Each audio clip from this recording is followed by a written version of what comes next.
স্বাগত জানাচ্ছি new success কর্তৃক আয়োজিত আমাদের নতুন আয়োজন ক্যারিয়ার আড্ডা। ক্যারিয়ার আড্ডার একটি ধারাবাহিক অনুষ্ঠান। আমরা এখানে জানবো নার্সিং, মেডিকেল টেকনোলজি ও পলিটেকনিক সহ টেকনিক্যাল শিক্ষার ক্যারিয়ার সম্ভাবনা নিয়ে। এই আড্ডায় আমরা কথা বলবো অভিজ্ঞ পেশাজীবীদের সাথে, তাদের গল্প, তাদের বাস্তব অভিজ্ঞতা, চ্যালেঞ্জ, পরামর্শ ও অনুপ্রেরণার গল্প নিয়ে। আজ আমরা শুরু করছি প্রথম পর্ব। আজকের বিষয় নার্সিং পেশায় ছেলেদের ক্যারিয়ার, দেশ ও বিদেশে ক্যারিয়ার সম্ভাবনা। আমাদের সঙ্গে যুক্ত আছেন একজন নার্সিং পেশাজীবী জনাব আতাউর রহমান। তিনি বারডেম, আইসিডিডিআরবি এবং বাংলাদেশ মেডিকেল বিশ্ববিদ্যালয়ের মতো প্রতিষ্ঠানে কর্মরত ছিলেন। বর্তমানে তিনি কর্মরত আছেন পটুয়াখালী মেডিকেল কলেজ হাসপাতালে নার্সিং অফিসার হিসেবে। আতাউর ভাই, আমরা আপনাকে স্বাগত জানাচ্ছি আমাদের অনুষ্ঠানে যুক্ত হওয়ার জন্য। আপনি অনেক সময় নিয়ে অনেক ব্যস্ততার মাঝে আমাদেরকে সময় দিয়েছেন, এই জন্য কৃতজ্ঞতা জানাবেন। কেমন আছেন? আলহামদুলিল্লাহ, ভালো আছি। ধন্যবাদ নিউ সাকসেস পরিবারকে এত সুন্দর একটি আয়োজনে আমাকে স্বাগত জানানোর জন্য।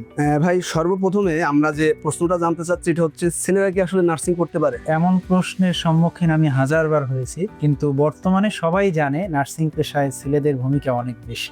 ভাই, আমরা আসলে সরাসরি কিছু স্পেসিফিক তথ্য জানতে চাচ্ছি আপনার কাছ থেকে, যেহেতু যে ছেলেরা যাতে নার্সিং সম্পর্কে জানতে পারে। আপনার নার্সিং প্রফেশনে আসার যে আগমনের যে গল্পটা কেমন ছিল এবং কিভাবে আপনি ইন্সপায়ার হয়েছেন নার্সিং আসার জন্য? প্রথমে বলি, আমি ইন্সপায়ার হয়েছি আমার সেজো ভাই আতিকুর রহমান। তিনি বর্তমানে একটি প্রাথমিক বিদ্যালয়ের প্রধান শিক্ষক হিসেবে কর্মরত আছে। তার অনুপ্রেরণায় আমি এই নার্সিং পেশায় এসেছি। আসার যে গল্পটা, আমার ছোট কাকা, তিনি এই চিকিৎসা পেশায় জড়িত। ছোটবেলা থেকেই দেখতাম যে অসুস্থ রোগী তার কাছে আসলে সুস্থ হয়ে যেত। সেই থেকেই আমার মনের ইচ্ছা যে আমি এই নার্সিং পেশায় আসি। যে থেকেই আমার নার্সিং। আচ্ছা, আপনার নার্সিং এ আমরা সাধারণত জানি যে দুইটা অপশন থাকে, মানে দুইটা সেক্টর পড়াশোনা করতে, একটা ডিপ্লোমা ইন নার্সিং, একটি বিএসসি নার্সিং। এবং ডিপ্লোমা ইন নার্সিং থেকে যারা পাশ করে এবং বিএসসি নার্সিং থেকে যারা পাশ করে, তাদের সরকারি ক্ষেত্রে এবং বেসরকারি ক্ষেত্রে জব অপরচুনিটিটা কি এবং ডিপ্লোমা এবং বিএসসির মধ্যে আসলে সীমাবদ্ধতা কি? তুমি এই বছর নার্সিং ভর্তি পরীক্ষা দিবে না? তাহলে একটু মনোযোগ দিয়ে শুনুন। এই বছর নিউ সাকসেস নিয়ে এসেছে গ্রান্টেড নার্সিং অ্যাডমিশন ব্যাচ।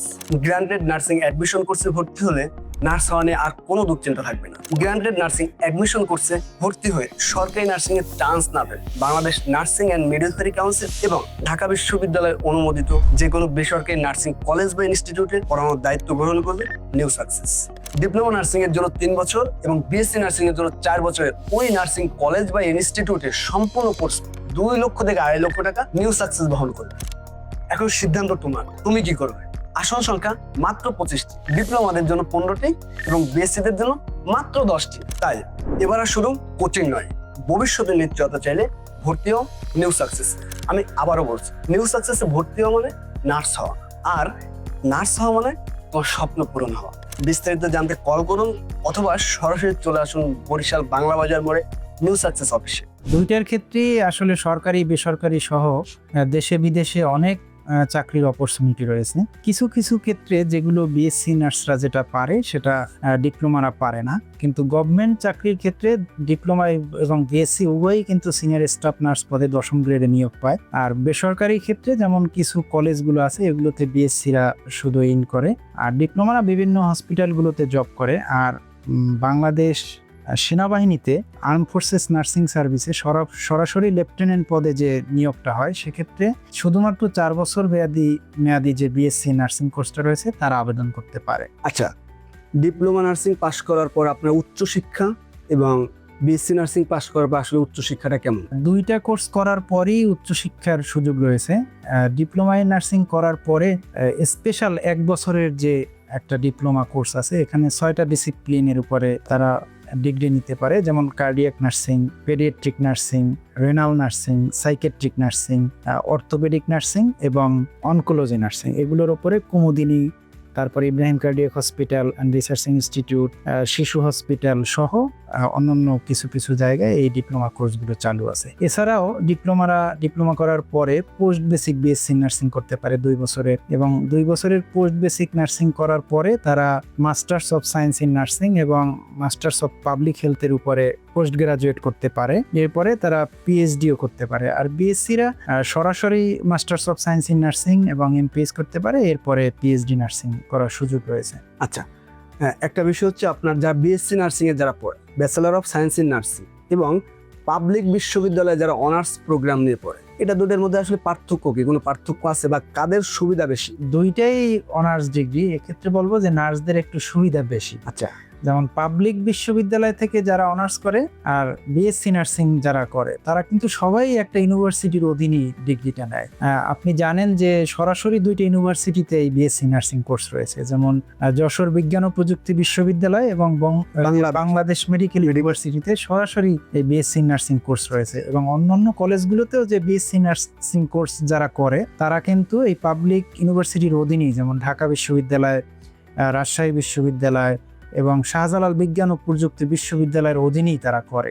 কিন্তু সাধারণ যারা অনার্স করে ইউনিভার্সিটিতে তারা যেই পদগুলোতে আবেদন করতে পারে, বিসিএস সহ অন্যান্য নার্সরা, বিএসসি নার্সরা সবগুলোতেই পারে, প্লাস ওই যারা অনার্স করে তারা কিন্তু নার্সিং এ আবেদন নার্সিং এ পারেন। হ্যাঁ, কিন্তু নার্সরা কিন্তু নার্সিং তো আছেই, অ্যাডভান্টেজ হিসাবে তারা সবগুলোতে পারে। পুলিশ ক্যাডার, তারপরে যে প্রশাসন, ফরেন ক্যাডার সহ সব, মানে যেগুলো, মানে আমি যদি ওভারঅল বলি যে একজন পাবলিক বিশ্ববিদ্যালয় থেকে পাশ করে একজন শিক্ষার্থী যত জায়গায় পারে বিএসসি নার্সিং স্টুডেন্ট তত জায়গায় অ্যাপ্লাই করতে সব পারে, ফ্যাসিলিটি নিতে কিন্তু পারবে। ওরা নার্সিং এ পারে না। হ্যাঁ, এইটা হচ্ছে বিষয়। তাদের advantage। আচ্ছা, আরেকটা বিষয় হচ্ছে আপনার বিএসসি নার্সিং পাশ করার পরে কিন্তু আপনার বিসিএস এ পরীক্ষা দেওয়া যায়, জেনারেল বিসিএস, কিন্তু ডিপ্লোমা করার পর তো দেওয়া যায় না। আদৌ এরকম কোনো সুযোগ আছে কিনা? বিএসসি, এটা বিপিএসসির একটা রুলস, যে বিপিএসসি রুলস আছে যে এইচএসসি পাশের পরে যে স্নাতক 4 বছরের কোর্স করার পরে বিসিএস দিতে পারবে। আর যদি যেমন এইচএসসি পাশের পরে 3 বছরের যেমন কোর্স আছে ডিগ্রি কোর্স, ডিগ্রির পরে তারা যদি মাস্টার্স দেয় তাহলে তারা বিসিএস দিতে পারবে। আচ্ছা, আরেকটা বিষয় হচ্ছে যে আপনার ডিপ্লোমা নার্সিং পাশ করার পরে বা বিএসসি নার্সিং পাশ করার পরে দেশের বাইরে তাদের ক্যারিয়ারটা কেমন হতে পারে? উভয়েরই যথেষ্ট সুযোগ আছে বিদেশে কেরিয়ার করার। মধ্যপ্রাচ্য, ইউরোপ, আমেরিকা, অস্ট্রেলিয়াতে বাংলাদেশি নার্সদের ব্যাপক চাহিদা রয়েছে। সেক্ষেত্রে আমি বলবো যে ডিপ্লোমাদের থেকে বিএসসি নার্সরা একটু এগিয়ে থাকবে। বাইরের কান্ট্রিতে তাদের যদি আপনার ক্যারিয়ার গড়তে হয়, বিএসসি হোক ডিপ্লোমা হোক, সেক্ষেত্রে তাদেরকে কোন বিষয়গুলোতে, মানে কোন স্কিলগুলোতে তাদের ফোকাস দিতে হবে বা শিখতে হবে? বাহিরে কেরিয়ার করতে হলে দুইটা বিষয়ের উপর ফোকাস দিতে হবে। নাম্বার 1 হচ্ছে ল্যাঙ্গুয়েজ, আর নাম্বার 2 হচ্ছে প্রফেশনাল নলেজ। ল্যাঙ্গুয়েজের জন্য বিশ্বব্যাপী যে গ্রহণযোগ্য, যেটা সকল প্রফেশনালদের জন্য আইএলটিএস একটা সর্বোত্তম, আর নার্সদের জন্য ওএটি সহ আরও কিছু ল্যাঙ্গুয়েজের প্রফিসিয়েন্সি টেস্ট আছে। আর প্রফেশনাল নলেজের জন্য আমি যদি মধ্যপ্রাচ্যে কাজ করি, সেক্ষেত্রে প্রোমেট্রিক যদি দেই তাহলে মধ্যপ্রাচ্যে সব দেশেই প্রায় কাজ করা যায়। আর ইউরোপ, আমেরিকার জন্য এনক্লেক্স পরীক্ষায় যদি, মানে যেটাকে USRN রেজিস্ট্রেশন যেটাকে বলে, সেটার জন্য এনক্লেক্সে যদি পাশ করে তাহলে আমেরিকা সহ ইউরোপে কাজ। মানে এই যে প্রোমেট্রিক বা UNLX আপনি যেটা বললেন, এটা কি যে এরকম যে বাংলাদেশে যখন একজন নার্স যখন পাশ করে একাডেমিক, তারপর যে একটা রেজিস্ট্রেশন পরীক্ষা দেয়, মানে আমরা যেটা বলি লাইসেন্সিং পরীক্ষা, এরকম কোন একটা পরীক্ষা ওই দেশে? হ্যাঁ, এটা ওই রকম একটা পরীক্ষা, কিন্তু এই প্রোমেট্রিক বা এনক্লেক্স দেওয়ার সেন্টার বাংলাদেশে বর্তমানে নেই, কিন্তু অলরেডি অনেকজন কিন্তু এই এনক্লেক্স প্রোমেট্রিক দিয়ে বিদেশে কাজ করতে। পরীক্ষাগুলো কি তাদের কোথায় গিয়ে দিতে হবে, যেহেতু বাংলাদেশে তো নাই? ইন্ডিয়াতে আছে, ইন্ডিয়া ম্যাক্সিমাম ইন্ডিয়া গিয়ে এই পরীক্ষাগুলো দিয়ে থাকে। তবে বাংলাদেশ সরকার বর্তমানে উদ্যোগ নিয়েছে অতি দ্রুত বাংলাদেশে এই সেন্টার স্থাপন করবে। আচ্ছা, ক্রিটিক্যাল কেয়ার বা ওটি বা রিসার্চ, এই যে বিষয়গুলো, এখানে পুরুষ নার্সরা কোন স্পেশালিটিগুলোকে বেছে নিবে এবং কেন নিবে? পুরুষ নার্সরা কিছু স্পেশাল এরিয়া বেশি বেছে নেয়, কারণ এখানে যেমন আইসিইউ, সিসিইউ, এমার্জেন্সি, ওটি, কারণ এগুলোতে স্কিলের পাশাপাশি শারীরিক দক্ষতারও প্রয়োজন পড়ে। সেক্ষেত্রে পুরুষরা মেয়েদের থেকে এগিয়ে থাকে বিধায় এই স্পেশাল এরিয়াতে ছেলেরা বেশি কাজ করে। ধরেন যে আপনি তো হসপিটালে দীর্ঘদিন যাবত আপনি প্রফেশনাল এই যে নার্সিং সেক্টরে আছেন, তো এই যে নার্সিং যে আসলে ছেলেদের কাজ নয়, মানে এই ধরনের কোনো রক্ষণশীল কোনো বিষয় কি আপনি কখনো খুঁজে পান এখনো বা আগে এরকম? এগুলো আমরা যখন নার্সিং এ আসছি তখন আসলে মানুষ জানতোই না যে ছেলেরা নার্সিং পড়তে পারে বা পড়ে। তখন যখন বলতাম যে আমি নার্সিং পড়তেছি, তখন কিন্তু তারা হা হয়ে থাকতো যে ছেলেরাই নার্সিং পড়ে। কিন্তু এটা কিন্তু 16 সালের পর থেকে এই ধারণাটা মানুষের ধীরে ধীরে কমতে শুরু করছে। বর্তমানে এই ধরনের প্রশ্নের সম্মুখীন হতে হয় না। এখন বর্তমানে সবাই জানে যে বাংলাদেশেও নার্সিং একটা উল্লেখযোগ্য একটা সব থেকে ভালো এবং ডিমান্ডেবল পেশা।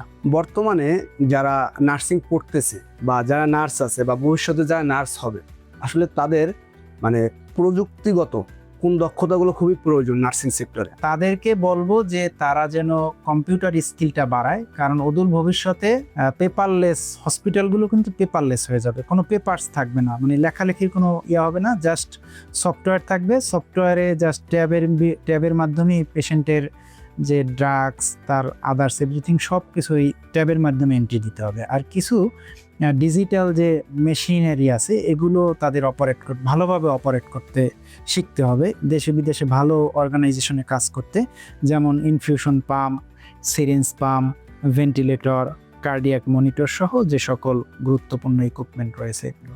আচ্ছা, ধরেন যদি কেউ এইচএসসি পাশের পর কোনো পুরুষ নার্স হতে চায় বা নার্সিং পড়তে চায়, আপনার তার প্রথম 3টি পদক্ষেপ কি নেওয়া উচিত? তার প্রথম 3টি পদক্ষেপের মধ্যে আমি বলবো যে প্রথমে একটি ভালো রেজাল্ট, দ্বিতীয়ত ভালো একটা গাইডলাইনের মধ্যে থাকা, যেমন ভালো একটা কোচিং সেন্টারের সংস্পর্শে থাকা, তৃতীয়ত নিয়মিত পড়াশোনা করা। ভবিষ্যৎ প্রজন্মের ছেলেদের উদ্দেশ্যে আপনার মোটিভেশনাল উক্তি কি হবে, মানে যে উক্তির মাধ্যমে ওই শিক্ষার্থী নার্সিং পড়ার জন্য ইন্সপায়ার হবে? এক্ষেত্রে আমি বলবো যে একটা লাইফ যে সেভ করে সে হয় একজন হিরো, আর 1000টা লাইফ যে সেভ করে সে হয় একজন নার্স। তো যেই পেশায় আসলে জীবনে হাজার হাজার লাইফ সেভ করা যায়, আমি আশা রাখবো যে সেই পেশায় সবাই আসার জন্য উদ্বুদ্ধ হবে। আতাউর ভাই, আপনার মূল্যবান সময় এবং আপনার অভিজ্ঞতা আমাদেরকে শেয়ার করার জন্য আন্তরিকভাবে ধন্যবাদ জানাচ্ছি। আপনার কথায় ভবিষ্যৎ প্রজন্মের ছেলেরা নার্সিংয়ের নতুন চোখে দেখবে বলে আমরা বিশ্বাস করি। প্রিয় দর্শক, নার্সিং, মেডিকেল টেকনোলজি এবং পলিটেকনিক সম্পর্কিত যে কোনো তথ্যের জন্য নিউ সাকসেসের সাথেই থাকুন।